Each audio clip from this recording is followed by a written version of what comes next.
तो कैसे हैं आप लोग? बहुत दिनों बाद एक और नए चैप्टर के साथ आ चुका हूँ मैं। क्लास 10 की एक और नया चैप्टर जो कि है एरियाज़ रिलेटेड टू सर्कल्स। बहुत ही इग्नोर्ड चैप्टर होता है ये। मीन्स इस चैप्टर से हार्डली बहुत कम क्वेश्चंस आते हैं बोर्ड्स में, लेकिन आपको करके रखना है, प्रैक्टिस करके रखना है सब कुछ। इसमें क्या क्या नॉलेज, इसमें क्या क्या नॉलेज मिलता है आपको इस चैप्टर से, आपको इसको अपने दिमाग में फिट करके रखना है, ठीक है। तो देखो भाई, इस चैप्टर में बहुत लोग क्या करते हैं, इस चैप्टर को इग्नोर करते हैं, मतलब कि पढ़ते नहीं हैं, इसको पढ़ने की ज़रूरत नहीं पड़ती है, तो वीडियोस नहीं देखते वो डायरेक्ट फार्मूला को मेमोराइज़ कर लेते हैं जो नॉर्मल है।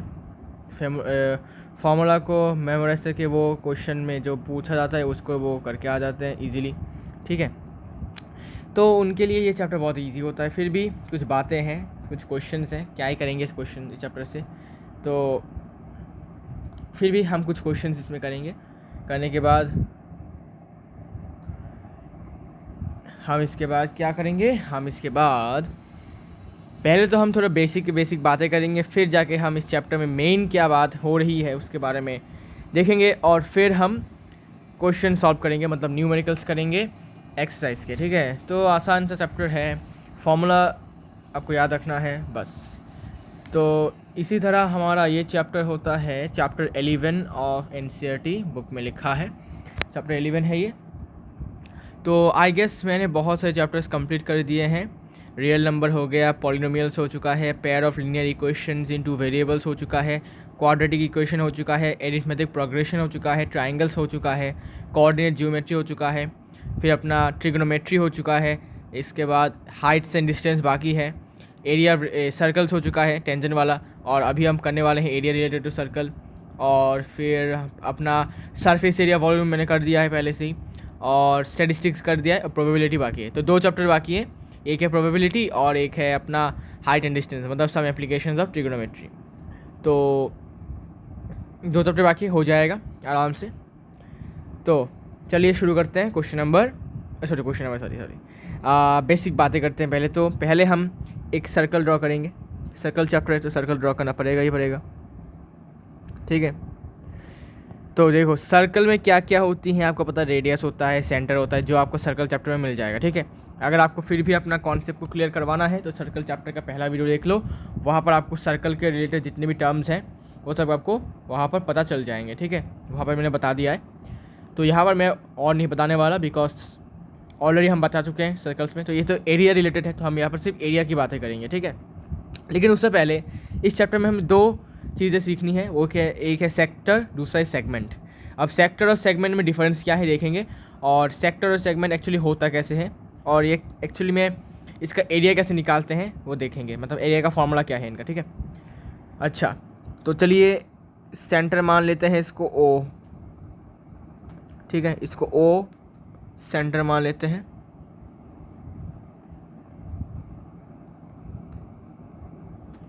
इसके बाद देखो सेक्टर क्या है, हमें पता है कि रेडियस का लेंथ बराबर होता है ना। बहुत सारे रेडियस होते हैं, इन्फिनाइट रेडियस होते हैं एक सर्कल में, बिकॉज इन्फिनाइट पॉइंट्स होते हैं सर्कल के, है ना। तो एक्चुअली दो रेडियस से बनता है ये सेक्टर जो पार्ट है, ये दो रेडियस से बनता है और एक आर्क से बनता है।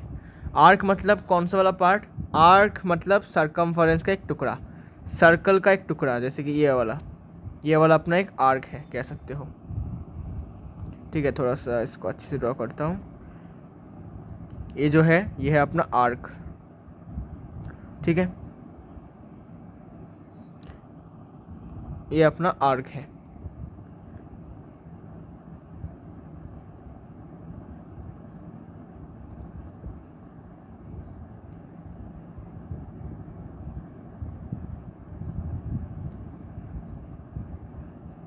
So this is our arc.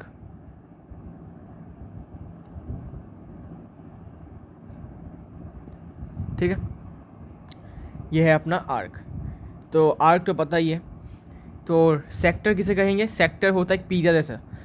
Pizza आपने खाया होगा, पिज़्ज़ा को जब काटते हैं पीसेस में, तो देखा होगा कि ऐसा पीस एक निकलता है, ऐसा ट्राइंगुलर शेप का, ठीक है, जिसका जो बेस होता है वो थोड़ा राउंडेड होता है, थोड़ा सा कर्व होता है, मतलब फ्लैट नहीं होता, कर्व होता है। तो उसी रीजन को हम कहते हैं सेक्टर। तो सेक्टर क्या होता है? सेक्टर 2 रेडियस और एक आर्क से बाउंडेड होता है। तो ये 2 रेडियस होते हैं इसके, और ये अपना आर्क है, ठीक है। तो इसका नाम दे देते हैं अपना ओ ए और यहाँ पर बी, ठीक है। और यहाँ पर हम एक पॉइंट दे देंगे जिससे कि हम कह सकते हैं कि O A P B is a sector, ठीक है। O A P B is a sector of the circle with centre O. अब देखो सेक्टर भी 2 तरीके के होते हैं। ये जो छोटा वाला सेक्टर है, ठीक है, ये अपना छोटा वाला सेक्टर है। तो this is a small sector you can say, ये एक छोटा सा सेक्टर है।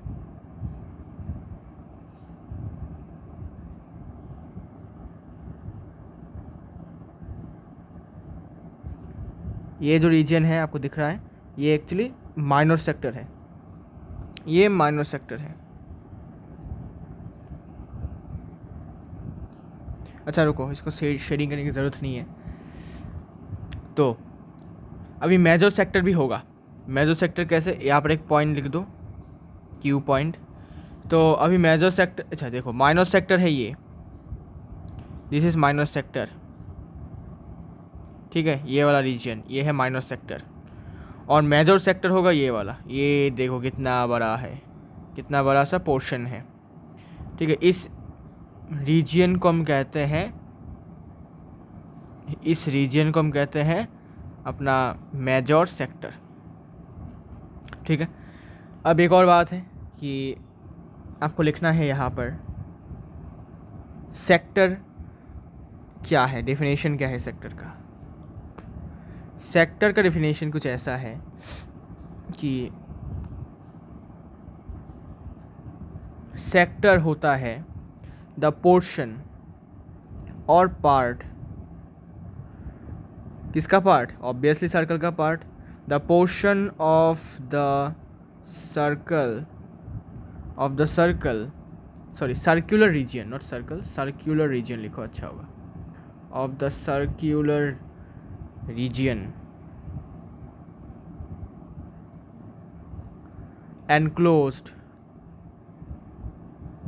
enclosed by 2 radii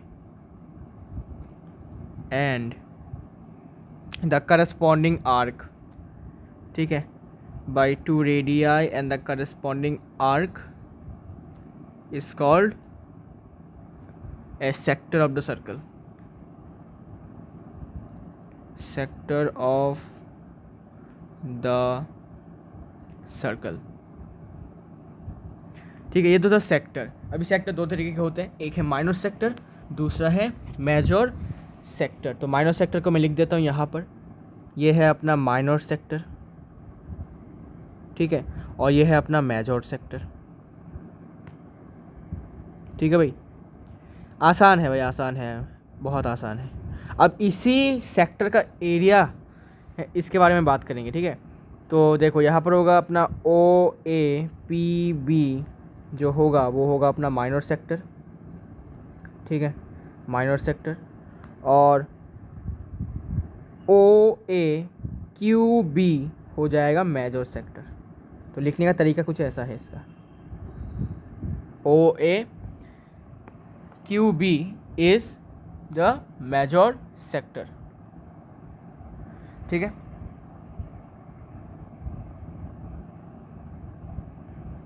अब सेक्टर, ये जो A O P B, A O B P या फिर O A P B sector है, इसने सेंटर के साथ जितना एंगल बनाया है उसको हम थीटा मान लेते हैं, ठीक है। इसने सेंटर के साथ जितना एंगल बनाया है उसको हम थीटा मान लेते हैं। और एंगल ए ओ बी मतलब थीटा को, एंगल ए ओ बी को कहा जाता है एंगल ऑफ द सेक्टर, इसे कहा जाता है एंगल ऑफ द सेक्टर, मतलब सेक्टर का कितना एंगल है, ठीक है, उसको हम कहते हैं एंगल ऑफ द सेक्टर। मतलब सेंटर के साथ इसने कितना एंगल बनाया है, किसने, सेक्टर ने, ठीक है। सिमिलरली ये तो माइनर सेक्टर का था, अभी मेजर सेक्टर का भी हो सकता है। मेजर सेक्टर का होगा reflex angle of the minor, reflex angle of A O B, ठीक है, या फिर कैसे रिफ्लेक्स ए ओ बी। तो लिख देता हूँ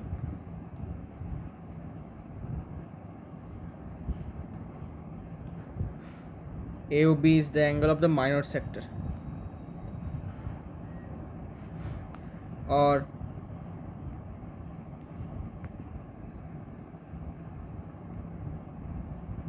अगर हमें अभी angle of the major sector निकालना है तो देखो निकालने का तरीका बहुत इजी है। हमें पता है कि पॉइंट, ये पॉइंट है सेंटर, इसके अराउंड में जितना भी एंगल होता है उन सब एंगल्स का सम कितना होता है, 360, यू नो दैट, क्लियर है। इस पूरे पार्ट, ये पूरा पार्ट है 360, इसमें से ये पार्ट है एंगल AOB, ठीक है, ये पार्ट है, ये एंगल है एंगल AOB, तो बाकी का कितना होगा, तो बाकी का कितना होगा, पूरा है 360, उसमें से इतना पार्ट है AOB, तो बाकी का कितना होगा, बाकी का पार्ट कैसे निकालेंगे, सिंपल है, 360 से ये वाला पार्ट हटा दो तो बाकी का पार्ट मिल जाएगा। 360 से पूरा 360 से अगर हम ये वाला पार्ट को हटा देते हैं तो क्या मिल जाएगा, तो हमें ये वाला पार्ट मिल जाएगा, ठीक है, और यही तो चाहिए, because this is the angle of the major sector. तो देखो एंगल, रुको, 360 degree minus angle AOB equals to angle of the major sector, angle of the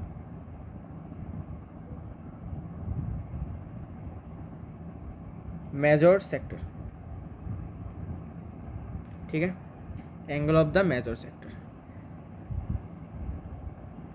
इसके बाद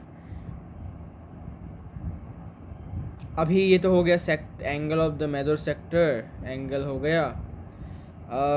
अभी हम सेगमेंट के बारे में बात कर लेते हैं। सेगमेंट क्या है, सेगमेंट एक्चुअली एक ऐसा रीजन है, इसको मैं ड्रॉ करके दिखाता हूँ तो क्लियर हो जाएगा। सेगमेंट आपको पता ही है सेगमेंट क्या है, फिर भी एक और बार रिकैप करवा देता हूँ। अरे ओवल क्यों बन जाता है, ये ओवल नहीं बनने का, ठीक है। तो ये सेंटर है मान लेते हैं, सेंटर ओ। तो सेगमेंट एक्चुअली एक ऐसा पोर्शन है सर्कुलर रीजन का जो एक कॉर्ड और एक करस्पॉन्डिंग आर्क से एनक्लोज्ड होता है, ठीक है, एक कॉर्ड और एक उसके करस्पॉन्डिंग आर्क से एनक्लोज्ड होता है। मतलब ये अपना कॉर्ड है, इसके करस्पॉन्डिंग में जो आर्क है ये वाला, ठीक है, तो ये जो एरिया आपको दिख रहा है, ये जो पोर्शन दिख रहा है सर्कल का, इसको हम कहते हैं सेगमेंट, ठीक है। अभी ये सेगमेंट हो सकता है दो तरीके के, ये माइनर सेगमेंट, छोटा वाला आर्क है, ये माइनर आर्क है इसलिए माइनर सेगमेंट, और सेम अगर हम इस तरफ से देखें तो ये कॉर्ड है और ये मेजर आर्क है, ठीक है, ये मेजर आर्क है तो इसको हम कहते हैं मेजर सेगमेंट, इस पूरे रीजन को हम कहते हैं मेजर सेगमेंट। तो सिंपल सा है, तो इसको लिखो भाई साहब माइनर सेगमेंट, और ये होता है मेजर सेगमेंट। तो इसको ना, इस कॉर्ड को नाम देता हूँ AB, और इस पॉइंट पर इस जगह पर एक पॉइंट लेता हूँ P, और यहाँ पर एक पॉइंट लेता हूँ Q। तो सेगमेंट का डेफिनेशन देख लेते हैं।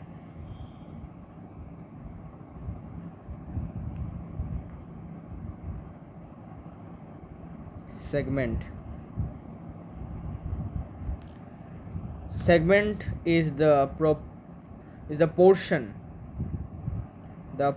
or area or part, area नहीं बोलूँगा, पार्ट बोलूँगा, द पोर्शन और part of the circular region enclosed between a chord and a and the corresponding arc is called the segment of the circle। तो ये एक ऐसा पोर्शन है circle का जो एक कॉर्ड और उसके कॉर्ड के आसपास जो आर्क है उसके एनक्लोज, जब वो एक एनक्लोज मतलब बाउंड्री की तरह काम करते हैं, तो बाउंड्री के अंदर जो रीजन होता है, जो पोर्शन है, उसी को हम कहते हैं सेगमेंट। ठीक है, अब माइनर सेगमेंट मेजर सेगमेंट हो चुका है, तो यहाँ पर इस डायग्राम से हम कह सकते हैं कि ए पी बी है माइनर सेगमेंट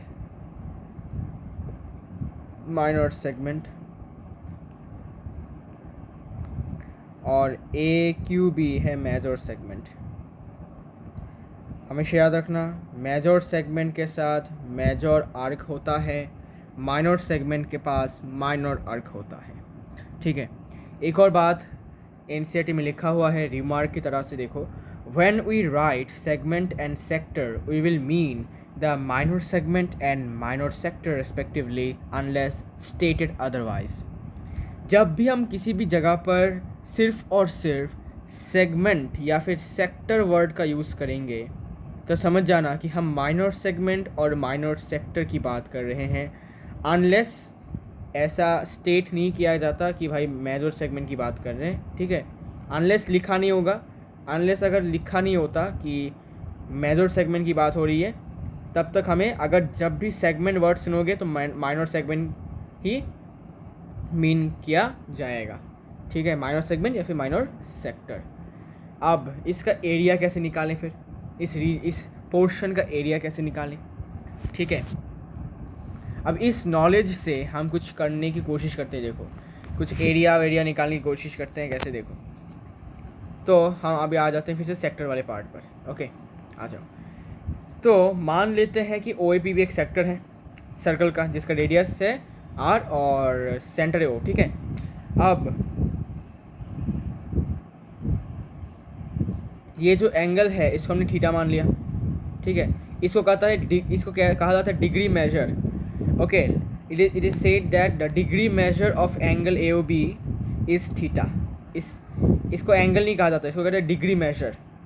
ठीक है, सर्कल के अंदर कुछ बातें ऐसे हैं जो आपको थोड़े से अच्छे से समझना है। ठीक है, तो हमें पता है कि जो एरिया ऑफ सर्कल है कितना होता है, एरिया सर्कल का एरिया कितना होता है, area of circle equals to pi R square.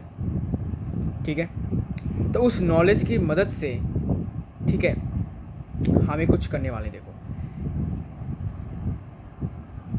तो मान लेते हैं ये सर्कल जो है, ये सर्कल ने 360 डिग्री एंगल में ऑब्वियसली 360 बनाएगा। ठीक है, तो मान लेते हैं कि सर्कल ने 360 डिग्री वाला एक सेक्टर बनाया है। 360 डिग्री वाला एक सेक्टर बनाया मतलब क्या, ये कितना एंगल का सेक्टर है, सपोज 30 डिग्री का है। तो 360 मतलब क्या, बाउंड्री क्या होगा, बाउंड्री एक ही होगा, दो होगा, सॉरी। देखो कैसे, इसको समझना पड़ेगा। देखो, सपोज एक सर्कल है, ये बना कैसे, बना ऐसे कि सपोज ये अपना एक सेक्टर है। ठीक है, पिज़्ज़ा जैसा, इसको तो बड़ा तरीके से बनाता हूँ। सपोज ये अपना पिज़्ज़ा है, सेक्टर है, इसका जो एंगल है ये सपोज 30 डिग्री है। 30 डिग्री में कितना पोर्शन कवर हुआ, 30 डिग्री में सिर्फ इतना पोर्शन कवर हुआ। ठीक है, तो अभी हम इसको थोड़ा बढ़ाते हैं, 90 डिग्री कर देते हैं। 90 डिग्री करने से क्या होगा, 90 डिग्री करने से यह भी इतना तक आएगा, ऐसे। ठीक है, ये एकदम स्ट्रेट, ये एकदम स्ट्रेट, और ये इतना, ये 90 डिग्री है। ठीक है, ये भी सेक्टर है। ठीक है, अच्छा, अब 90 से हम करते हैं 180। 180 करने से कितना होगा, 180 करने से सीधा ऐसा एकदम स्ट्रेट और ऐसा करके कर्व्ड, समझ रहे हो, कर्व्ड। ठीक है, अब ये कितना है, 180 डिग्री का है। ठीक है, अब सिमिलरली अगर हम इसको 270 करते हैं तो इतना तक आएगा, 270 में इतना तक आएगा। ठीक है, मैं रफली कर रहा हूँ, ये है 270 डिग्री इसका, यहाँ से लेकर यहाँ तक 270 डिग्री। फिर हमने क्या किया, फिर हमने 300 किया, 300 करने से थोड़ा इधर आएगा, ऐसे करके फिर से आ जाएगा, ये 300 हुआ। फिर हमने 360 कर दिया तो कितना आ जाएगा, इतना तक आ जाएगा, पूरा सर्कल कंप्लीट हो जाएगा ऐसे करके। ठीक है, पूरा सर्कल ऐसे कंप्लीट हो जाएगा। देखो 360, तो देखो एक सेक्टर की मदद से हमने पूरा सर्कल बना दिया। ठीक है, पूरा सर्कल हमने बना दिया एक सेक्टर की मदद से। बस हमने क्या किया, उस सेक्टर का जो डिग्री मेजर है, डिग्री मेजर, उस सेक्टर का डिग्री मेजर को हमने 360 माना, 360 डिग्री बना दिया। ठीक है, तो अभी गौर से देखो, ये सर्कल बना। ठीक है, तो अगर हम इसको रेडियस जो है, अभी देखो यहाँ पे दो रेडियस है। कैसे, देखो पहले हमने ऐसा किया था, फिर ऐसा किया था, फिर ऐसे किया था, फिर ऐसे किया था, फिर ऐसे किया था, फिर ऐसे किया था, फिर पूरा ज्वाइन कर दिया, तो एक सर्कल बन गया हमारा। ठीक है, तो यहाँ पर जो रेडियस है, यहाँ पर दो रेडियस है, बिकॉज हमें पता है कि सेक्टर में 2 रेडियस होते हैं। ऐसे सेक्टर में 2 रेडियस होते हैं, तो ये वाला जो रेडियस है, ये वाला जो रेडियस है, ये यहाँ आकर कोइंसाइड हो गया। देखो ये रेडियस, पहले यहाँ पर था रेडियस ये वाला, फिर यहाँ पर गया, फिर यहाँ पर गया, फिर यहाँ पर गया, फिर यहाँ पर गया, फिर यहाँ पर गया, फिर यहाँ पर ये कोइंसाइड हो गया पहले वाले लेफ्ट हैंड साइड, मतलब इसके साथ कोइंसाइड हुआ, इस वाले पार्ट के साथ कोइंसाइड हो गया। ठीक है, तो ये पूरा क्या बन गया, पूरा बन गया एक सेक्टर, बड़ा सा सेक्टर। इसका एंगल कितना है, 360। ठीक है, तो हमें पता, तो हमने क्या किया कि वो हमने कंसिडर किया एक सर्कुलर रीजन को एक सेक्टर की तरह। ठीक है, we have considered the circular region to be a sector, जिसका डिग्री मेजर कितना है, 360 है। मतलब उसने एक 360 डिग्री एंगल बनाया है, किसके साथ, एंगल सॉरी सेंटर ओ के साथ। ठीक है, अब यूनिटरी मेथड यूज़ करेंगे हम यहाँ पर। ठीक है, कैसा यूनिटरी मेथड, कि अब ज़रा सोचो कि पूरे ट्रायंगल को हमने कैसे बनाया, सेक्टर की मदद से बनाया, और सेक्टर का डिग्री मेजर कितना है, 360 डिग्री। ठीक है, मतलब कि 360 डिग्री जो बना है तब जाके हमें सर्कल मिला। अच्छा, तो 360 डिग्री एंगल सेक्टर बनाया तब जाके सर्कल बना। अच्छा, मुझे बताओ सर्कल का एरिया कितना होता है, πr²। तो 360 डिग्री एंगल में सर्कल का एरिया हो जाता है πr², है ना। तो अगर मैं सेक्टर का एंगल से 1 लेता हूँ, अगर मैं सेक्टर का एंगल से 1 लेता हूँ 1 डिग्री, तब एरिया कितना होगा, ज़रा सोचो। 360 डिग्री जब लिया हमने सेक्टर का एंगल, तब पूरा सर्कल बन गया, और पूरा सर्कल का एरिया कितना होता है, πr²। तो अगर हम सेक्टर का एंगल 360 की जगह पर, सेक्टर का एंगल 360 की जगह पर अगर हम अभी 1 डिग्री लेते हैं, तो यूनिटरी मेथड क्या कहता है, 360 डिग्री के लिए एरिया है πr², तो 1 डिग्री के लिए होना चाहिए πr²/360, 360 डिग्री के लिए πr², और 1 डिग्री के लिए πr²/360। और अभी हमने कितना एंगल लिया था, सेक्टर का कितना एंगल लिया था, थीटा लिया था, तो थीटा के लिए कितना होगा, थीटा इंटू πr²/360। तो ये होगा अपना सेक्टर का एरिया। ठीक है, ये होगा अपना सेक्टर का एरिया। समझे, थोड़ा थोड़ा समझ में आया क्या, आएगा धीरे धीरे आएगा। देखो हमने क्या किया,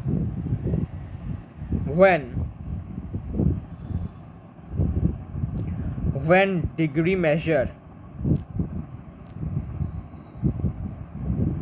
when degree measure of the angle at the center is 360, then area of the circle, sorry area of the sector equals to πr²। अब बोलोगे भाई एरिया ऑफ द सेक्टर कैसे πr² हो गया, अरे चपड़गंजू, हमने क्या बोला, हमने एक सेक्टर लिया था, इसका डिग्री एंगल पहले हमने 30 डिग्री मान लिया, सपोज लिया, फिर धीरे धीरे हम इसको बढ़ाते गए, तो सेक्टर बड़ा होता गया, सेक्टर बड़ा होता गया, फिर ये पूरा सेक्टर एक सर्कल में तब्दील हो गया। ठीक है, तो कितना एंगल देने के बाद सर्कल बना, सेक्टर का डिग्री मेजर कितना देने के बाद सर्कल बना, हमें सर्कल मिला हमें, तुम बोलोगे भाई 360 डिग्री देने के बाद। ठीक है, क्लियर है। तो 360 एंगल जब हुआ सेक्टर का, तब जाके हमें सर्कल मिल गया, सर्कल पूरा फॉर्म हुआ। और हमें पता है कि सर्कल का एरिया कितना होता है, पाई आर स्क्वायर। तो इस सेक्टर का भी एरिया क्या होगा, सर्कल के बराबर होगा। क्यों? बिकॉज ये सेक्टर सर्कल बन चुका है, ये जो सेक्टर है अभी सर्कल बन चुका है, तो इसका जो एरिया होगा वही एरिया सेक्टर का होगा। ठीक है, तो area of sector will be equals to area of the circle, that is pi R square. समझे अभी? आई होप समझ गए होंगे। ठीक है, इतना तक तो आपको आता ही होगा। अरे कहाँ से 50% सेल आ रहा है अभी। ठीक है। इसके बाद तो डिग्री एंगल जब 360 हुआ, मतलब कह सकते हो कि जब सेक्टर के जो अंदर का जो एंगल है, मतलब ये वाला एंगल जब 360 हुआ, तब पूरा सर्कल मिल गया हमें। ठीक है ना, तब वो सेक्टर पूरा सर्कल में तब्दील हो गया। ठीक है, मतलब जो सेक्टर का शेप है वो सर्कल जैसा बन गया, या फिर सर्कल ही बन गया कह सकते हो। ठीक है, 360 में तो 1 डिग्री जब होगा डिग्री मेजर, ठीक है, डिग्री मेजर जब 1 होगा, मतलब 1 डिग्री जब वैल्यू होगा, तब क्या होगा? सो 1 degree measure of the angle at the centre is 1। ठीक है, 1 डिग्री है। जब डिग्री मेजर लिखोगे तो डिग्री देने की ज़रूरत नहीं पड़ता। ठीक है, जब तुम लिखोगे एंगल दिस, तब आपको डिग्री देना पड़ता है। जब डिग्री मेजर लिखोगे तो सिर्फ डिग्री का जो साइन है, सिंबल है, वो देने की ज़रूरत नहीं होता। तो 1 जब होगा तब एरिया क्या होगा? Then area of the sector क्या हो जाएगा? Pi R square by 360। ये तो क्लियर है आपको, यूनिटरी मेथड है, सिंपल सा यूनिटरी मेथड है। कोई डाउट है? नहीं है। अब हमने इसको कितना माना, इस एंगल को? अभी इसका डिग्री मेजर हमने थीटा मान लिया, इसका डिग्री मेजर हमने अभी थीटा माना। तो थीटा के लिए कितना होगा एरिया देख लेते हैं। ठीक है, थीटा मतलब कोई सा भी एंगल। ठीक है, कोई सा भी एंगल के लिए कितना होगा? थीटा मतलब कोई सा भी, 30 हो गया, 45 हो गया, 60 हो गया, 61 हो गया, 75 हो गया, कोई सा भी एंगल के लिए कितना होगा देखते हैं फिर कितना होता है। डॉट देखे जा रहा हूँ मैं। अगर ये होता है थीटा, अगर डिग्री में से थीटा होता है, तो एरिया क्या होगा? एरिया हो जाएगा theta into pi R square by 360। ठीक है, और इसको थोड़ा सा सजा कर लिखे तो theta by 360, theta by 360 into pi R square, एक ही बात है। ठीक है, इसको हम ऐसे भी लिख सकते हैं। तो ये है अपना एरिया ऑफ द सेक्टर। अब समझे कैसे निकला एरिया ऑफ सेक्टर? तो एरिया ऑफ सेक्टर हो जाता है थीटा बाई 360। अब थीटा कोई भी एंगल हो सकता है। ठीक है, थीटा कोई भी एंगल हो सकता है, थीटा कोई सा भी एंगल हो सकता है। तो theta by 360 into pi R square, और ये हो गया हमारा एरिया ऑफ सेक्टर का फॉर्मूला। क्या यार, एक रेक्टेंगल ही तो बनाना है।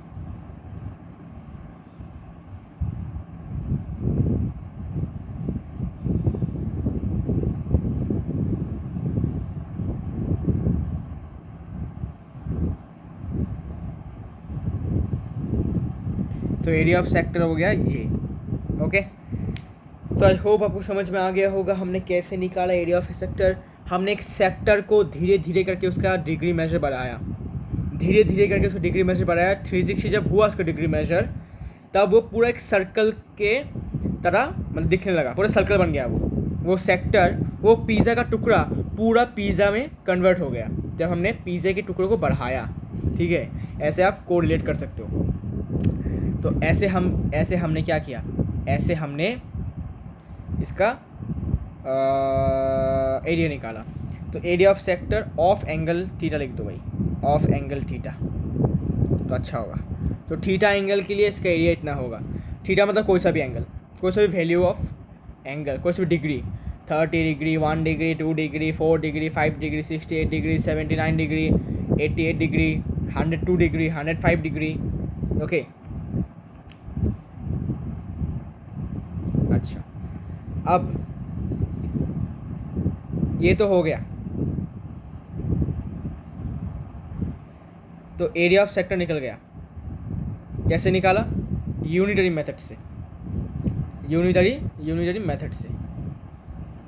अच्छा, तो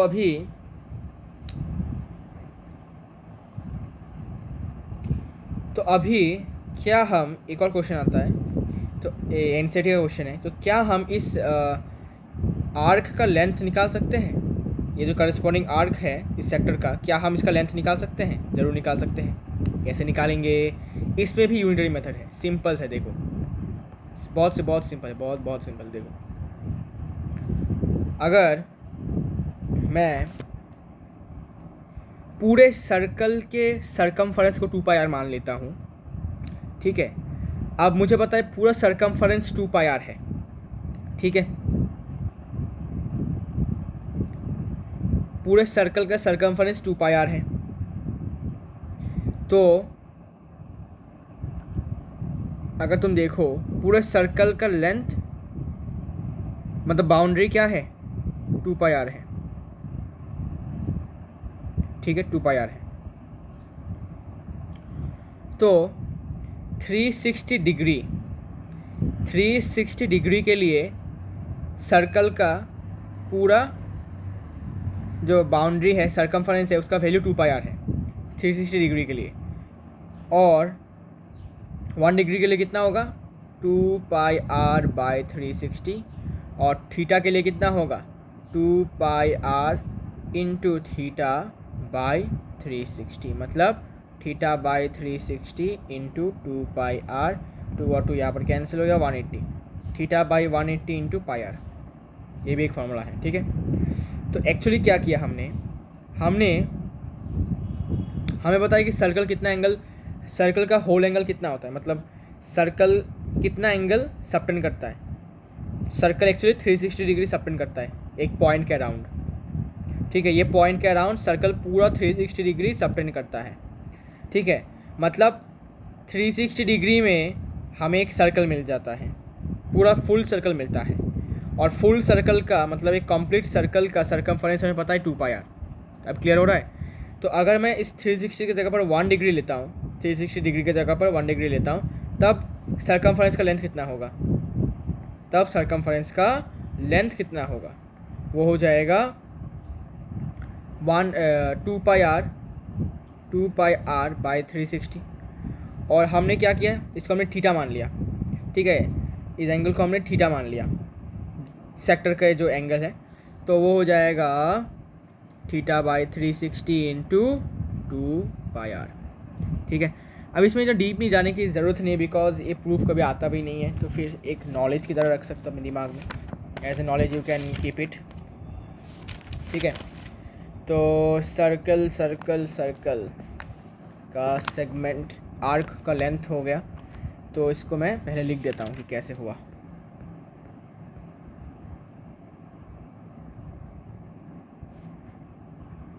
तो और समझाने की तो ज़रूरत नहीं है गैस, फिर भी एक बार रिपीट कर देता हूँ। देखो, ये पूरा सर्कल बना कैसे? वो बोलोगे भाई सेक्टर को जब हमने इसका डिग्री मेजर 360 किया तो वो इस सर्कल में तब्दील हो गया, ठीक है। तो थीटा को जब हमने 360 लिखा, मतलब किया, तब जो सेक्टर फॉर्म हुआ वो पूरा एक सर्कल बन गया।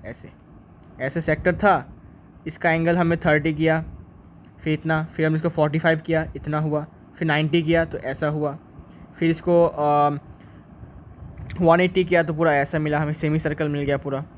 फिर इसको हमने 270 किया तो इतना मिला, फिर इसको बाकी फुल कर दिया तो इतना सर्कल मिल गया, ठीक है। मतलब सेक्टर का खेल है सब कुछ। सेक्टर के डिग्री मेजर, मतलब थीटा को जब हम 360 करते हैं तो हमें एक सर्कल मिलता है, ठीक है। मतलब कि जब 360 होता है तब सर्कल मिलता है, और हमें पता है कि सर्कल का सरकमफरेंस कितना होता है? 2πr। तो ये 2πr मिलेगा कब? जब हम सेक्टर के एंगल को 360 करेंगे, क्योंकि सेक्टर के एंगल को 360 करने पर हमें सर्कल मिलता है, और सर्कल का सरकमफरेंस हमें पता होता है, ओके, बचपन से पढ़ता है। तो अगर हम एंगल को थीटा को 1 डिग्री कर देते हैं तो कितना होगा? ये हो जाएगा 2πr/360, ठीक है, 2πr/360 होगा। मतलब किसका लेंथ होगा, आर्क का लेंथ बोल रहा हूँ मैं, आर्क का लेंथ, आर्क का लेंथ, ठीक है। 360 डिग्री में आर्क का लेंथ है 2 पाई आर। ये पूरा जो आर्क है ये पूरा एक आर्क है, ठीक है। ये पूरा आर्क का लेंथ होगा 2 पाई आर। 1 डिग्री में पूरे आर्क का लेंथ होगा 2 पाई आर बाई 360। तो थीटा डिग्री में कितना होगा, 2 पाई आर थीटा बाई 360। तो this is the length of the arc of angle theta, ठीक है। Making an angle theta eight the centre कह सकते हो। ओके, समझ में आ रहा है, धीरे धीरे आएगा आएगा। ये ज़रूरत नहीं है फिर भी बता रहा हूँ, बिकॉज क्या कर सकते हैं, और थोड़ा सा एक्स्ट्रा नॉलेज तो होना चाहिए आपके पास, कैसे हुआ ये, ठीक है ना। जो सिर्फ मेमोराइज़ करके चले जाने से तो नहीं होगा ना, कंसेप्ट भी थोड़ा क्लियर करना पड़ेगा कि आया कैसे है, ठीक है। तो मैं इसको सेम होगा, ठीक है। When degree measure, when degree measure of, degree measure क्या लिखा था इसमें, of the angle at the centre, when the degree measure of the angle at the centre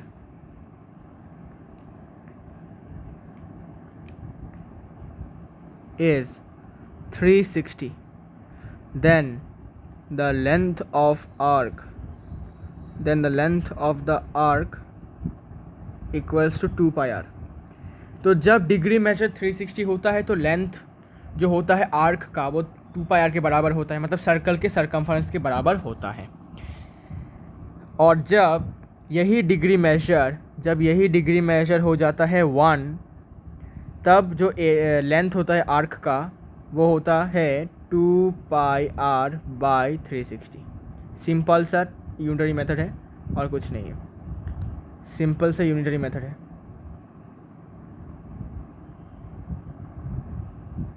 अरे ये तेरा क्यों हो जाता है, तेरा क्यों हो जाता है ये, बाय 360। और जब वही डिग्री मेजर हम थीटा मान लेते हैं इसको, तब ये क्या होगा, तब जो लेंथ होगा आर्क का वो होगा 2 पाई आर थीटा बाय 360। इसे लोग ऐसे भी लिख देते हैं, theta by 360, theta by 360 into 2 pi R, ये भी होगा, ठीक है। ये भी चलेगा, वो भी चलेगा, सब कुछ चलेगा, बस याद रहना चाहिए फॉर्मूला, सिंपल सी बात है। तो area, sorry length of an arc, length of an arc of A sector, अब ये सेक्टर का आर्क है, ठीक है, ये सेक्टर का आर्क है, of angle theta, of angle theta, ठीक है। जो सेक्टर के पास जो आर्क है, क्योंकि सेक्टर भी एक आर्क से ही एंक्लोज होकर बनता है, तो सेक्टर का जो आर्क है, जिस सेक्टर ने सेंटर के साथ थीटा एंगल बनाया है, उस आर्क का लेंथ होगा 2 पाई आर। ओके सॉरी, ऐसे लिखता हूँ, अच्छा होता है, theta by 360 into 2 pi R. याद रखना, भूलना मत, मैंने आपको दिखा भी दिया है आया कैसे है, भूलना मत, भूलना मत, ठीक है। भूल गए तो खल्लास।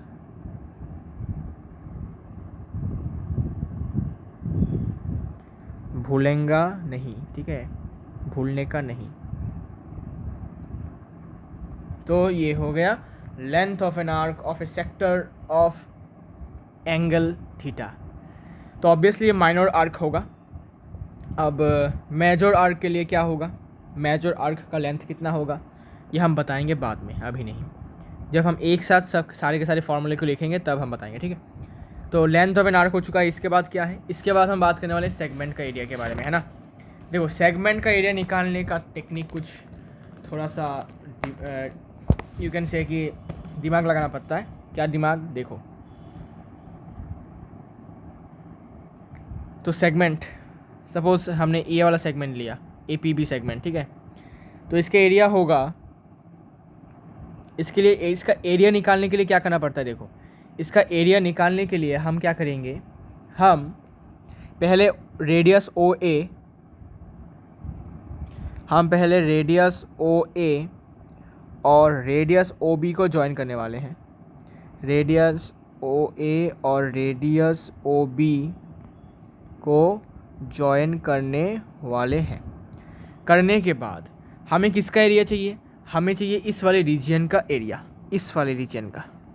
ठीक है, इसके लिए हम क्या करेंगे? देखो, इसके लिए हम पूरे सेक्टर के एरिया को, हम इस पूरे एरिया को, सेक्टर के एरिया को क्या करेंगे? इस छोटे मोटे ट्राइंगल के एरिया से, छोटे मोटे ट्राइंगल के एरिया से हटा देंगे। तो पूरे एरिया को जब हमने, देखो ये पूरा एरिया है सेक्टर का, ये एरिया ऑफ सेक्टर है। यहाँ से हमने इस ट्राइंगल को, ट्राइंगल के एरिया को हटा दिया, ट्राइंगल के एरिया को हटा दिया, तो हमें क्या मिल गया? हमें इस पूरे रीजन का एरिया मिल गया, जो कि हमें चाहिए था, और यही था area of the minor segment, हमें मिल गया। क्लियर है? हम ऐसे करते आ रहे हैं बहुत बार, मतलब ये कॉन्सेप्ट हमें क्लियर होता ही है कि कैसे निकालना पड़ता है एरिया को, है ना। तो चलिए एरिया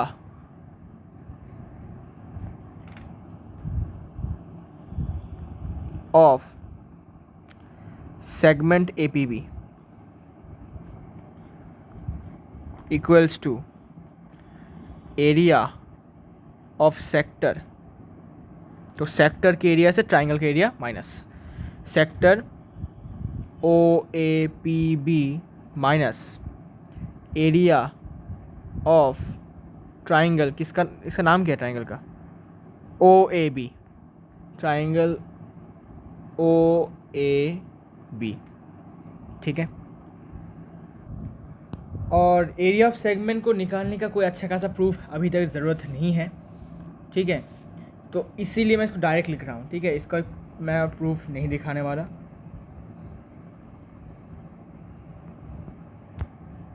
तो area of segment equals to, यहाँ से एरिया ऑफ ट्राइंगल AOB। अभी देखो, इस ट्राइंगल का एरिया जो होता है वो होता है half R² sine theta.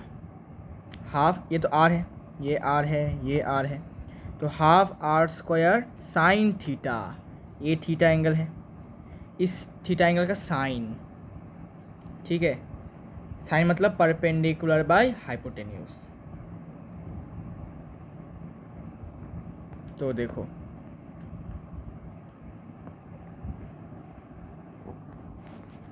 Area of segment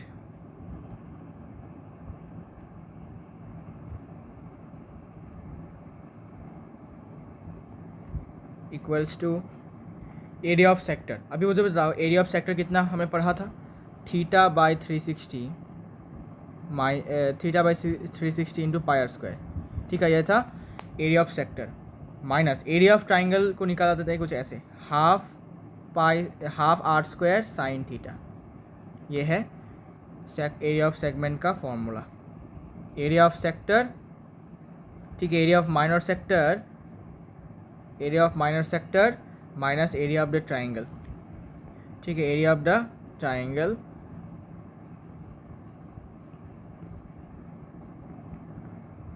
OAB। तो अभी ये तो हो चुका है, ये वाला हो गया। ठीक है, एरिया तो ये हो चुका है मेनली। ठीक है ना, मेन बातें हो चुकी हैं। अब मैं आपको लिस्ट आउट कर देता हूँ कि क्या क्या एरिया, पेरीमीटर, सब कुछ लिस्ट आउट कर देता हूँ, जिससे कि आपको और बार बार ढूंढना नहीं पड़ेगा अपने कॉपी में। डायरेक्ट मैं अभी सबको, आपको जितने भी फॉर्मूले हैं सब मैं बता देता हूँ। अभी लिख भी देता हूँ। देखो, फॉर्मूला पहला फॉर्मूला सर्कल के लिए। ठीक है, पहला फॉर्मूला सर्कल का सरकमफरेंस और area, circumference of a circle 2πr। फिर area of a circle, area of a circle πr²। ठीक है, एक सेमी सर्कल के लिए। ठीक है, अभी semi circle, circumference of a semi circle. ये लिख लो, ये जितना भी मैं अभी कुछ चार्ट दे रहा हूँ सब लिख लो एकदम अभी से। देखो अभी सेमी सर्कल का सरकमफरेंस बहुत लोग गलती कर देते हैं, बहुत लोग गलती कर देते हैं। कैसे? देखो सेमी सर्कल मतलब कौन सा वाला पार्ट? सेमी सर्कल मतलब सपोज ये पूरा सर्कल है, इसको अगर हम 2 इक्वल पार्ट्स में डिवाइड करते हैं तो ये वाला रीजन एक सेमी सर्कल और ये वाला रीजन एक सेमी सर्कल, मतलब कि ऐसा पार्ट हाफ मून है ना, हाफ मून। तो इसका पेरीमीटर कितना होगा ज़रा सोचो। ये अगर सेंटर होता है, ये अगर सेंटर है तो ये होगा रेडियस आर, ये होगा रेडियस आर, तो इसका ये वाला क्या हो जाएगा, ये वाला बाउंड्री का लेंथ हो जाएगा आर प्लस आर 2r, ठीक है, आर प्लस आर 2r इस वाले बाउंड्री का। और इस वाले बाउंड्री का कितना होता है? अगर पूरे सर्कल का सरकमफरेंस मतलब पूरे सर्कल का बाउंड्री अगर 2πr है, ठीक है, अगर 2πr है तो हाफ सर्कल का कितना होगा? 2πr का हाफ मतलब πr। तो ये वाला रीजन कितना होगा? πr। इसका लेंथ, इस बाउंड्री का लेंथ कितना होगा? πr। तो सेमी सर्कल का टोटल लेंथ क्या होगा? ये वाला और ये वाला मिलाकर, ठीक है। तो बहुत लोग क्या करते हैं, बहुत लोग सिर्फ ये वाला लेंथ लिख देते हैं, ठीक है, सिर्फ πr लिख देते हैं। πr इज़ रॉन्ग, तुमको ये वाला लेंथ भी चाहिए, बिकॉज पेरीमीटर तो इस पूरे रीजियन का है, इस पूरे पार्ट का है, इस पूरे बाउंड्री का है, इसलिए यहाँ पर गलती कर देते हैं। यहाँ पर होगा πr प्लस 2r मतलब डायमीटर, πr प्लस 2r। फिर area of a semi circle, simple है, area of a semi circle, पूरे सर्कल का एरिया अगर πr स्क्वायर है तो आधे सर्कल का एरिया क्या होगा? Half of πr square, half of πr square, ठीक है। अभी quadrant, area of quadrant,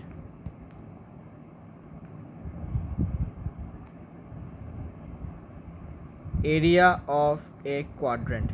quadrant actually एक सर्कल का 1/4 क्या पीस होता था। देखो ये पूरा सर्कल है, इसको हम 4 इक्वल पार्ट्स में डिवाइड करेंगे ऐसे, तो ये वाला पार्ट को हम कहते हैं क्वाड्रेंट, और ये वाला एंगल 90 होता है, ये 90, ये 90, ये 90, ये 90।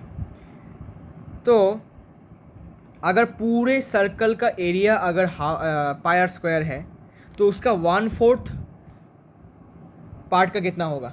सिंपल है, 1/4 πr स्क्वायर, ठीक है। पूरे सर्कल का है πr स्क्वायर, तो 1/4 पीस का कितना होगा? 1/4 ऑफ πr स्क्वायर, बस। इसके बाद एक रिंग, ठीक है, ये क्वेश्चन आ जाते हैं रिंग के रिलेटेड। तो एरिया ऑफ रिंग,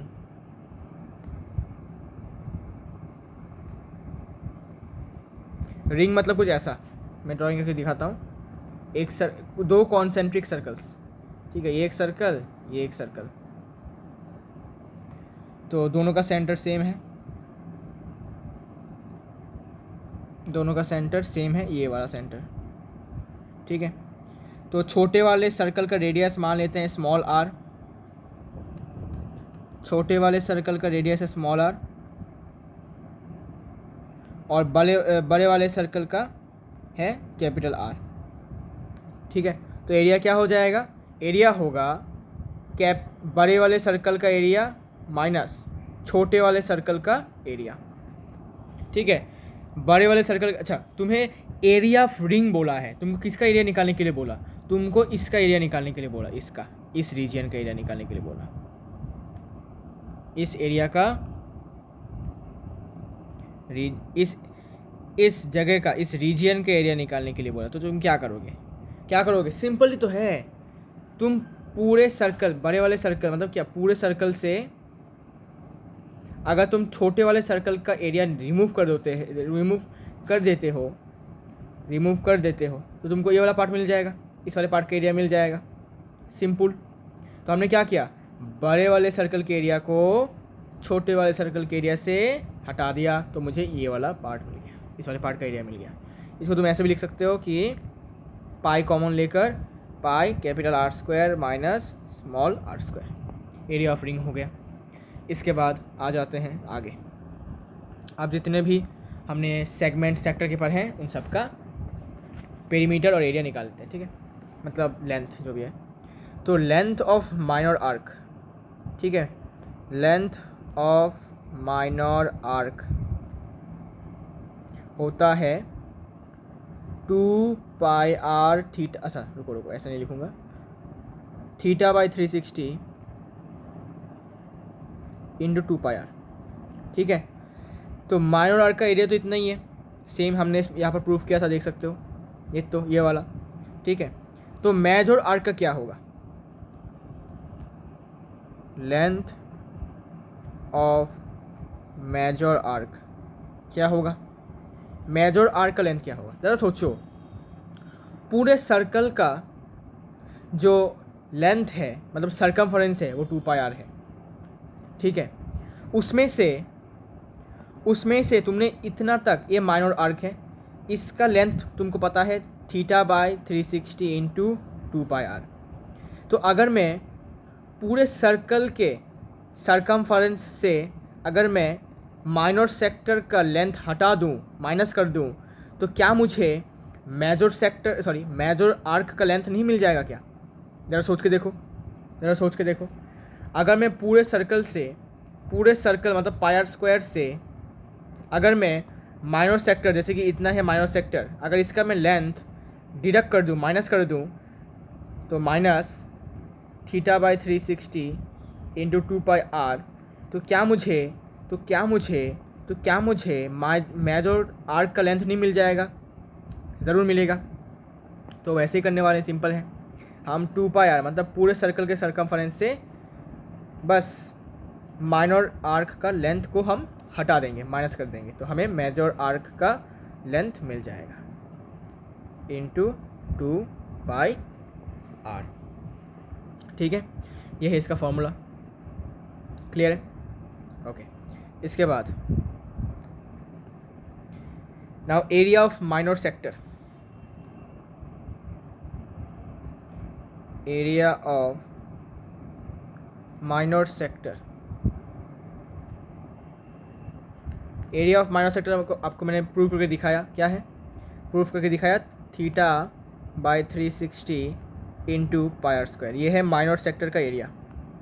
तो मेजर सेक्टर का कितना होगा, एरिया ऑफ मेजर सेक्टर कितना होगा? ज़रा सोचो, ज़रा इस पर थोड़ा सा अपना दिमाग लगाओ। अगर पूरे सर्कल का एरिया अगर पायर स्क्वायर होता है, ठीक है, और उसमें से माइनर सेक्टर मतलब इसका अगर एरिया हमें पता है थीटा पायर स्क्वायर बाई 360, तो अगर मैं पूरे सर्कल के एरिया से अगर मैं माइनर सेक्टर का एरिया को हटा दूं, तो क्या मुझे इस बड़े वाले सेक्टर का एरिया नहीं मिल जाएगा? ज़रा सोच के देखो। अगर पूरे सर्कल के एरिया से पायर स्क्वायर से अगर मैं माइनर सेक्टर का एरिया हटा दूं, तो क्या मुझे ये नहीं मिल जाएगा? क्या मुझे मेजर सेक्टर का एरिया नहीं मिल जाएगा? ज़रूर मिलेगा। तो ये हो जाएगा pier square minus area of minor sector, theta by 360 into pier square, ठीक है। तो ये है एरिया ऑफ मेजर सेक्टर। अब देखो एक और अच्छा, माइनर सेक्टर का एक और एरिया है। माइनर सेक्टर का एक और एरिया हो सकता है ऐसा, equals to half into radius into L. अभी एल क्या है? एल है लेंथ ऑफ एन आर्क, ठीक है, इंटू आर्क लेंथ लिख देता हूँ, अच्छा होगा। ये भी होता है इसका एरिया, मतलब कौन सा लेंथ? इसका माइनर आर्क के लेंथ को हम आर्क लेंथ कहते हैं, ठीक है, ओके। तो अगर माइनर सेक्टर का एरिया ऐसे भी निकाल सकते हो, half into radius into length of minor arc, ठीक है, मतलब ये वाला इसका वैल्यू, ठीक है। अच्छा, इसका वैल्यू अगर तुम्हारे पास है और रेडियस है तो तुम आराम से माइनर सेक्टर का एरिया निकाल सकते हो, ठीक है। तुमको और पाई वाई करने की ज़रूरत नहीं है, ठीक है ना, ठीक है। इसके बाद सेगमेंट का एरिया, माइनर सेगमेंट का एरिया देखते हैं पहले। माइनर सेगमेंट का area of minor segment, minor segment का एरिया कैसे निकाला था? Area of minor sector minus area of triangle O A B, ठीक है। तो ये हो जाएगा एरिया ऑफ माइनर सेक्टर। तो माइनर सेक्टर का एरिया कितना है? Theta by 360, theta by 360, theta by 360 into pi R square, ये है area of minor sector, minus उस ट्राइंगल का एरिया कितना बताया था मैंने? Half R square sine theta, ठीक है। कैसे आया ज़रूरत नहीं है, क्वेश्चन बुक में गिवन भी नहीं है कैसे आया, कैसे तुमने इसको किया, ज़रूरत नहीं है, ठीक है। जो चीज़ बुक में गिवन नहीं तुम उसको और सीख के क्या ही करोगे, एग्जाम में तो आएगा भी नहीं, ठीक है। अगर तुम्हारे पास जानने की उत्साह है, मतलब इंटरेस्ट है, तो तुम गूगल कर सकते हो, गूगल में देख सकते हो कैसे कैसे आया। एनिमेशन के साथ देखना तो अच्छा होगा, मैं तो एनिमेशन दिखा नहीं पा रहा, तो मेरा जो एक्सप्लेनेशन है वो मे भी आपके दिमाग में अच्छे से घुसेगा नहीं और समझ में आपको आएगा नहीं। इसीलिए मैं रिकमेंड करूँगा कि यूट्यूब में जाकर अच्छा सा एनिमेशन वाला वीडियो देखो तो तुमको क्लियर हो जाएगा, ठीक है। जो बहुत सारे मैंने देखे यूट्यूब चैनल में, बहुत सारे यूट्यूब चैनल्स होते हैं जिसमें एनिमेशन करके दिखाते हैं, बहुत अच्छे तरीके से दिखाते हैं, एकदम क्लियर हो जाता है सब कुछ, ठीक है। अच्छा, तो क्वेश्चन नंबर 11 नंबर फॉर्मूला है एरिया ऑफ माइनर सेगमेंट। तो ज़रा सोचो अभी मेजर सेगमेंट का एरिया क्या होगा, ज़रा सोचो एरिया ऑफ मेजर सेगमेंट क्या होगा।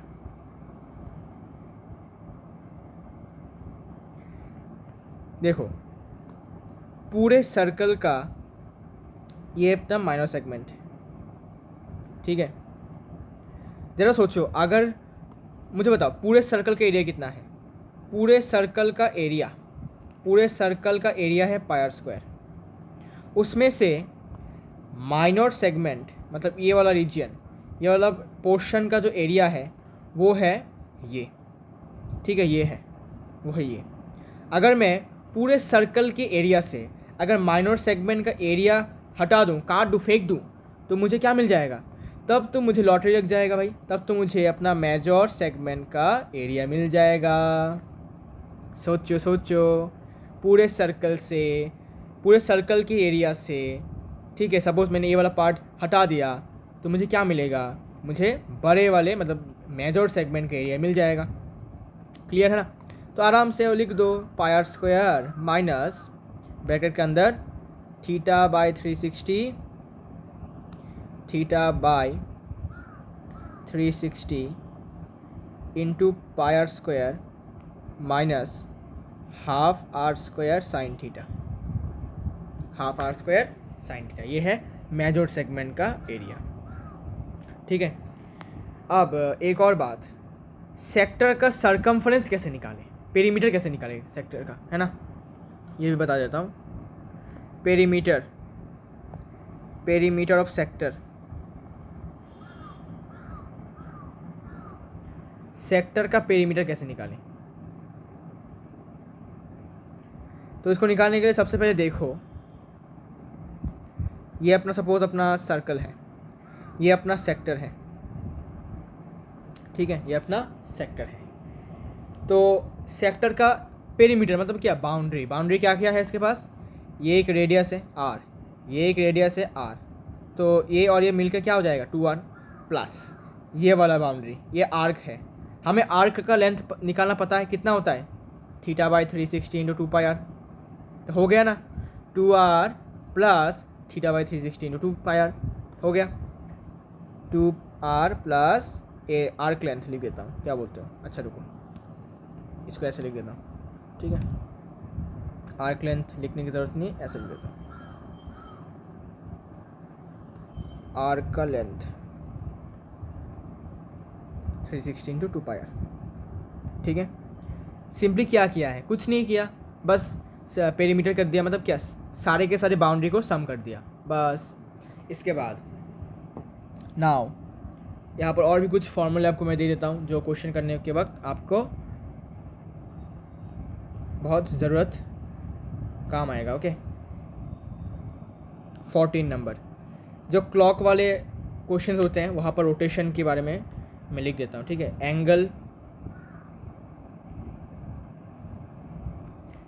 Angle described bye minute hand bye minute hand in 60 minutes. जो अपना मिनट हैंड है वो 1 घंटे में मतलब 60 मिनट्स में कितना एंगल कवर करता है, तो वो होगा 360। याद रखना, 1 मिनट हैंड मतलब ये अपना घड़ी है, रुको ये इसको यहाँ जमा करता हूँ, ये अपना घड़ी है। तो मिनट हैंड मतलब क्या, सबसे शॉर्टेस्ट होता है वो। हाँ तो ये सेंटर है, तो वो घूमते घूमते घूमते घूमते 1 घंटे में, तो सपोज 1 2 अरे सॉरी रुको इसको ऐसे ड्रॉ करना पड़ेगा।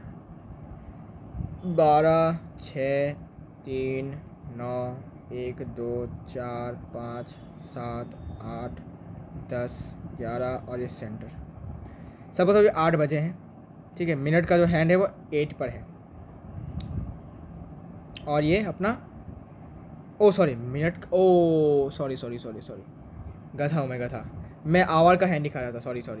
मिनट का हैंड सबसे लंबा होता है, वो हैंड घड़ी का सबसे लंबा जो अगर हैंड होता है वो मिनट का हैंड होता है। तो जब सपोज उसने 12 से शुरू किया, तो 12 से वो पहले क्या गया, पहले वो 1 में गया, कुछ एंगल बनाया, 2 में गया, कुछ एंगल बनाया, 3 में गया, कुछ एंगल बनाया, 4 में गया, कुछ एंगल बनाया, 5 में गया, कुछ एंगल बनाया, 6 में गया, 7 में गया, 8 में गया, 9 में गया, 10 में गया, 11 में गया, फिर 12 में आ गया। तो वो कितना घूमा, 1 घंटे में कितना घूमा, मुझे बताओ। 1 घंटे में मिनट हैंड कहाँ से कहाँ आता है। अगर 8 बज रहे हैं, मुझे बताओ 8 बजने के 1 घंटे बाद कितना होता है, 9 घंटा। तो 8 आवर प्लस 1 आवर मतलब क्या, सपोज अभी 8 PM बजे हैं, अभी 8 PM है, 1 घंटा बाद कितना बचेगा, 9 PM। 9 PM पर मिनट हैंड कहाँ पर होगा, 9 PM पर मिनट हैंड 12 पर ही होगा, ठीक है। वो घूम घाम के 12 पर ही आएगा, लेकिन आवर हैंड होगा 9 पर, वो हम बाद में देखेंगे। तो मिनट हैंड पूरा घूम कर फिर से 12 पर आता है, मतलब क्या, कॉम्प्लीट एक रोटेशन करता है। और जो रोटेशन करता है वो कैसा फिगर में होता है, वो सर्कल के फिगर में होता है। देखो उसने जो कंप्लीट रोटेशन किया है वो एक सर्कल के फॉर्म में है, और हमें पता है कि सर्कल कितना एंगल डिस्क्राइब करता है, 360। तो मिनट हैंड भी क्या करेगा, 360 करेगा। ओके, तो ये आपको थोड़ा सा समझ लेना है इसको, ठीक है। Angle describe by minute hand in 60 minute मतलब 1 घंटे में। अब एक और है angle described by hour hand in 12 hours. 12 घंटे में जो अपना आवर का हैंड है वो 12 घंटे घूमने के बाद 360 डिग्री एंगल बनाता है। कैसे, देखो ये घड़ी है अपना 12, अरे ये घड़ी अच्छा नहीं हुआ, ये घड़ी अच्छा होना चाहिए बस। 12 6 3 9 10 11 1 2 4 5 7 8, तो ये सेंटर है। तो आवर हैंड सबसे शॉर्टेस्ट होता है, शॉर्टेस्ट ये वाला। तो सपोज़ 12 घंटा मतलब क्या, सपोज़ मैंने शुरू किया 7 PM से, 7 PM से मैंने शुरू किया, या फिर 3 PM से शुरू किया, 3 PM से शुरू किया, अच्छा हुआ। देखो 3 PM से शुरू हुआ, तो 3 PM प्लस 12 आवर्स कितना होगा, 1 घंटा होगा तो क्या पर होगा, 1 घंटा होगा तो यहाँ पर होगा, 4 बचा मतलब क्या 1 घंटा, 5 हुआ 2 घंटा, 3 घंटा, 4 घंटा, 5 घंटा, 6 घंटा, 7 घंटा, 8 घंटा, 9 घंटा, 10 घंटा, 11 12, मतलब 12 घंटे बाद वो फिर से 3 बजे पर आएगा, लेकिन वो 3 बजे अभी जो 3 होगा वो AM हो जाएगा, ठीक है। इट विल बी 3 AM, ठीक है। मतलब ये जो 12 मिनट्स, ये जो आवर का हैंड है ये पहले 4 पर जाएगा, 5 पर जाएगा, 6 7 8 9 10 11 12, फिर से घूम कर 3 बजे फिर से 3 के पास आएगा वो। तो 3 के बाद जब आएगा तो उसने कितना रोटेशन किया है, एक ऐसे पूरे सर्कल की तरह रोटेशन किया है, एक पूरा सर्कल फॉर्म किया है उसने, ठीक है, इमेजिनरी सर्कल। तो हमें पता है कि सर्कल का जो एंगल होता है वो कितना होता है, सर्कल का एंगल होता है 360, तो यहाँ पर भी ये 360 होगा, ठीक है। तो यहाँ से घूम के फिर से ऐसे घूम के फिर से यहाँ पर आना क्या होता है, कंप्लीट एंगल मतलब 360। अच्छा, तो ये बात आपको याद रखनी है कि angle describe by hour hand in 12 hours is 360। अब रोटेटिंग व्हील्स, घूमते हुए टायर्स के लिए या फिर चक्कों के लिए, चक्के, तो 16 नंबर यहाँ पर लिख देता हूँ। तो distance moved by one wheel in one rotation, distance moved by a wheel in one rotation or revolution, in one rotation होगा सरकमफरेंस के बराबर, मतलब 2πr, सर्कल के सरकमफरेंस के बराबर मतलब 2πr। तो ज़रा देखो, ज़रा सोचो, अगर मैं एक सर्कल ड्रॉ करता हूँ यहाँ पर, ठीक है, और सपोज़ ये शुरू हुआ यहाँ से, सपोज़ एक मार्क कर दिया हमने कि ये वो यहाँ से शुरू होगा, ऐसे करके यहाँ से स्टार्टिंग पॉइंट है, ठीक है। तो तुम देखना जब ये कंप्लीट रोटेशन करेगा, मतलब ऐसा घूमना स्टार्ट करके फिर से घूम के यहाँ पर ही आएगा, इस पॉइंट पर आएगा, ठीक है।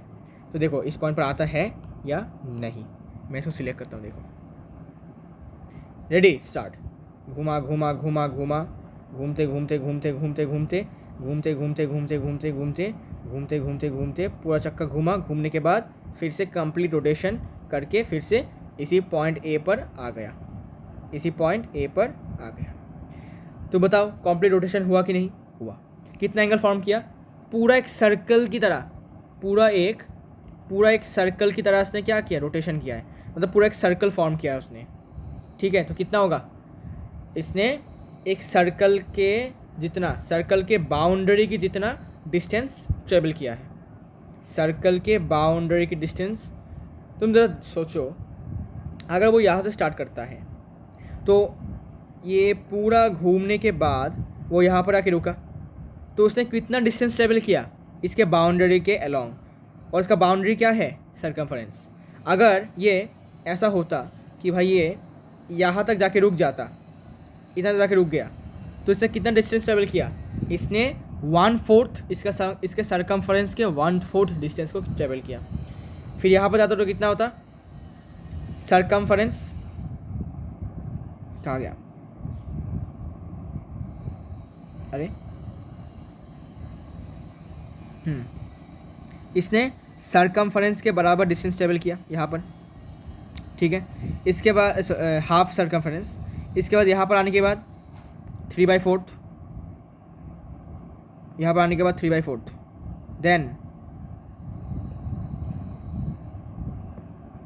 तो देखो पहले ऐसे स्टार्ट किया, फिर ऐसे गया, फिर ऐसे घूमा, तो कितना डिस्टेंस ट्रेवल किया इसने, पॉइंट ए पर आने के लिए कितना डिस्टेंस ट्रेवल किया, पॉइंट ए तक आने के लिए उसने यहाँ से शुरू किया, पूरा डिस्टेंस घूम के फिर से यहाँ पर आया, तो कंप्लीट रेवोल्यूशन में कितना डिस्टेंस ट्रेवल किया, सरकमफरेंस के बराबर डिस्टेंस ट्रेवल किया। तो इसीलिए distance travelled by a wheel in one rotation, एक कंप्लीट रोटेशन किया तो 2πr डिस्टेंस ट्रेवल हुआ, मतलब सर्कल के बाउंड्री, मतलब टायर के बाउंड्री के बराबर डिस्टेंस ट्रेवल हुआ। नाउ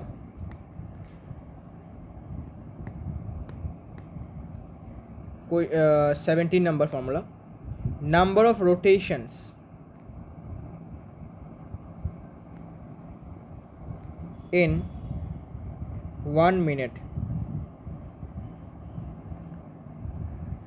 तो number of rotations in 1 minute कितना होगा, distance moved in 1 minute by circumference. ऐसा क्यों, ऐसा कैसे आया, मुझे बताओ।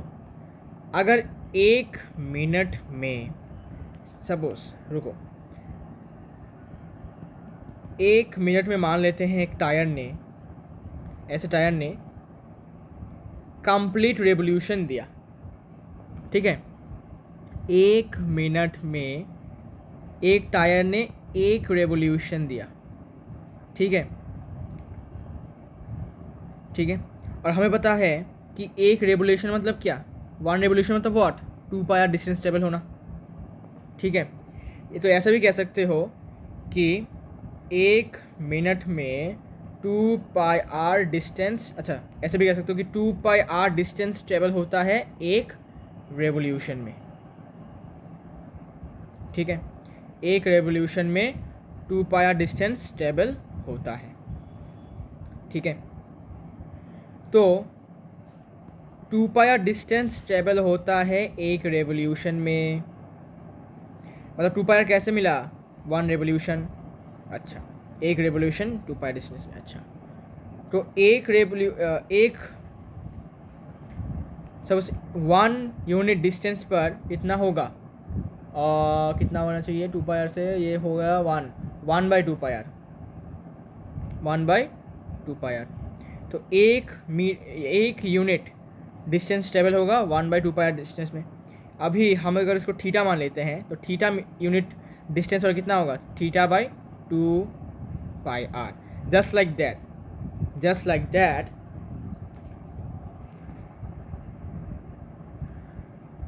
एक रेवोल्यूशन लेने में अगर सपोज रुको कैसे समझाऊँ उसको,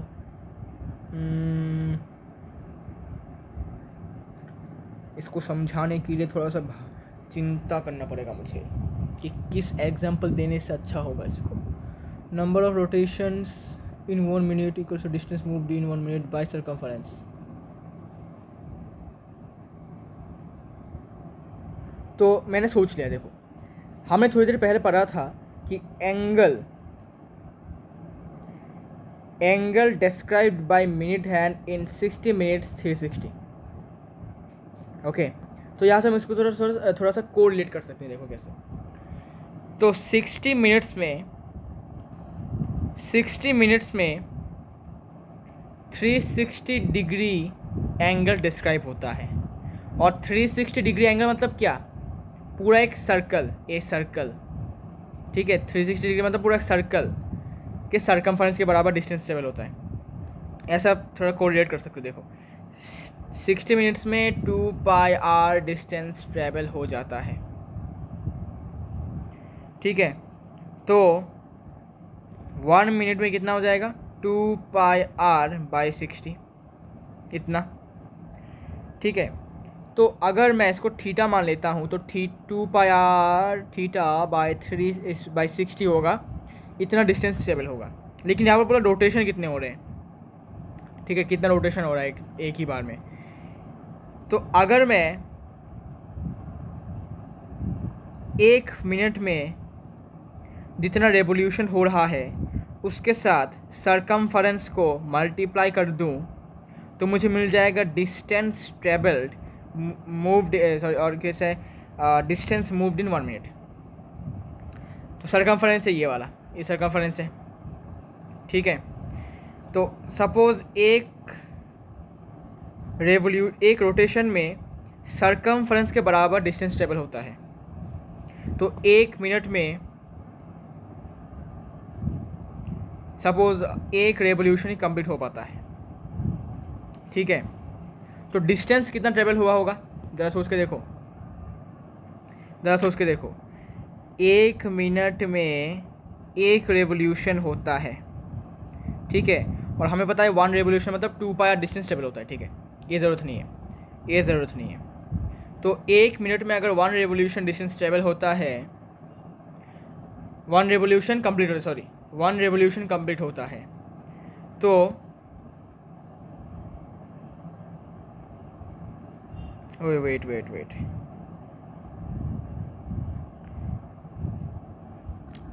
अब समझा मैं क्या गलत कर रहा हूँ। देखो सपोज़ वो डिस्टेंस जो है उसको मैं 1000 मीटर मान लेता हूँ। ठीक है, तो 1 मिनट में सपोज़ 1000 मीटर डिस्टेंस ट्रेवल हो चुका है।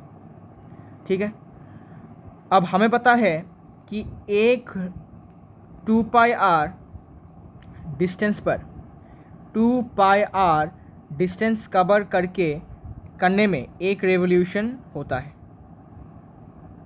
मतलब 2 पाई डिस्टेंस जब हम ट्रेवल करते हैं तो हम कहते हैं कि हमने एक रेवोल्यूशन या फिर एक रोटेशन किया है।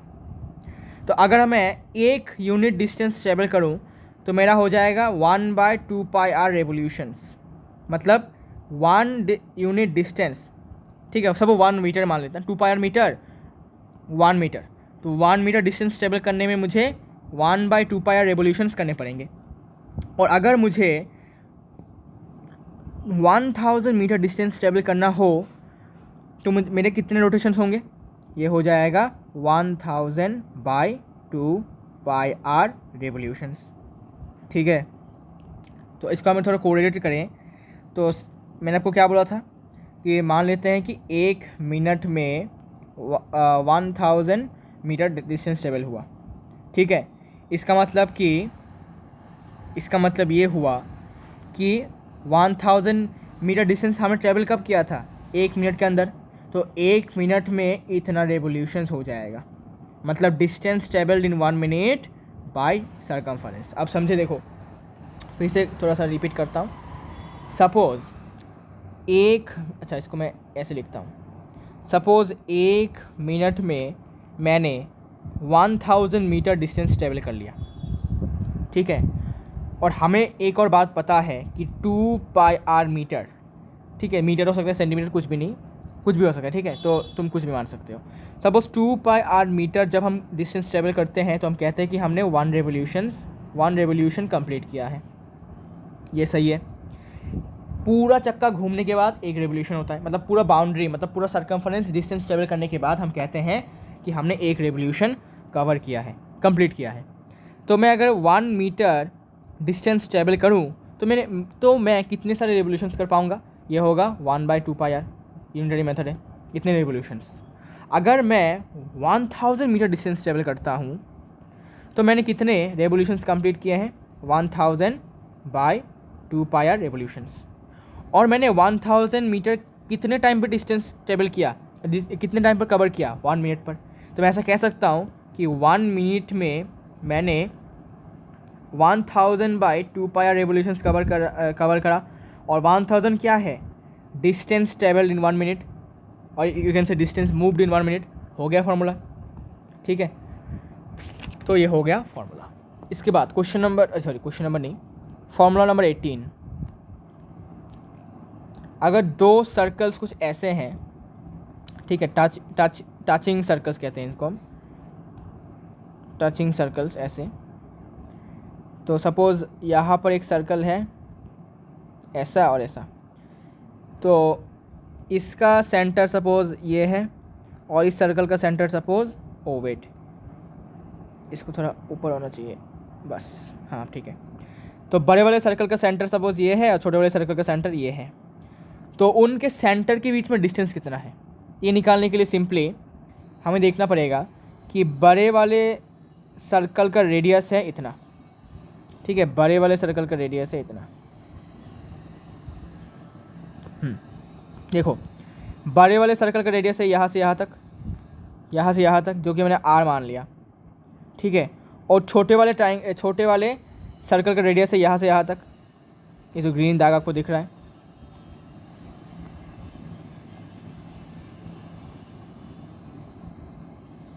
यहाँ से यहाँ तक, इसको मैंने स्मॉल r मान लिया। तो जरा सोचो, अगर मैं बड़े सर्कल के रेडियस से छोटे वाले सर्कल का रेडियस, मतलब ये इतना डिस्टेंस में हटा दूँ तो मुझे दोनों सेंटर के बीच में जो डिस्टेंस है वो मिल जाएगा, ठीक है। तो सिंपली क्या करना है, अगर दोनों टचिंग सर्कल्स हैं, इंटरनली टच कर रहे हैं,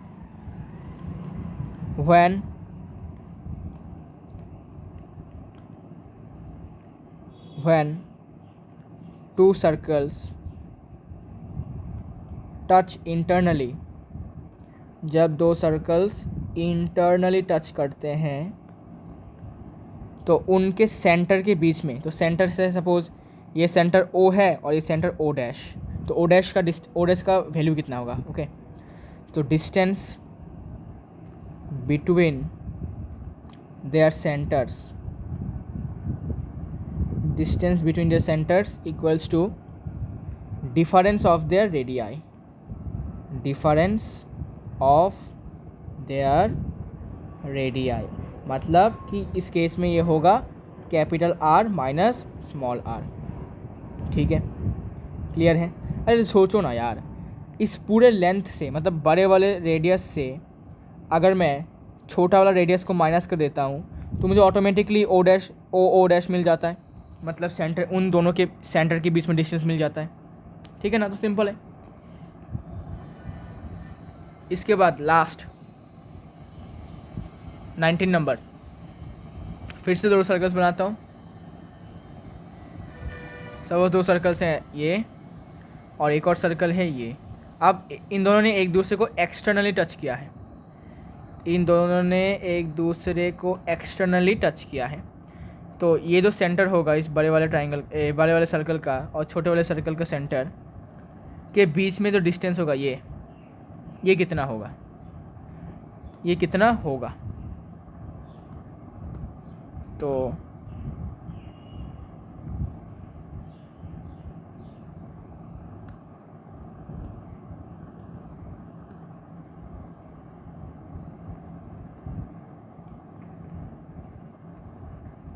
सर्कल को थोड़ा ऊपर करना पड़ेगा और इसके सेंटर को यहाँ लेना पड़ेगा। ठीक है, अब देखो ये दोनों सर्कल्स हैं, इन दोनों ने एक दूसरे को एक्सटर्नली टच किया है। When two circles touch externally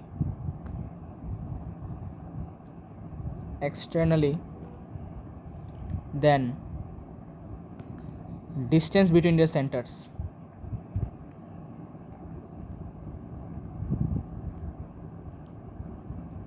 होता है।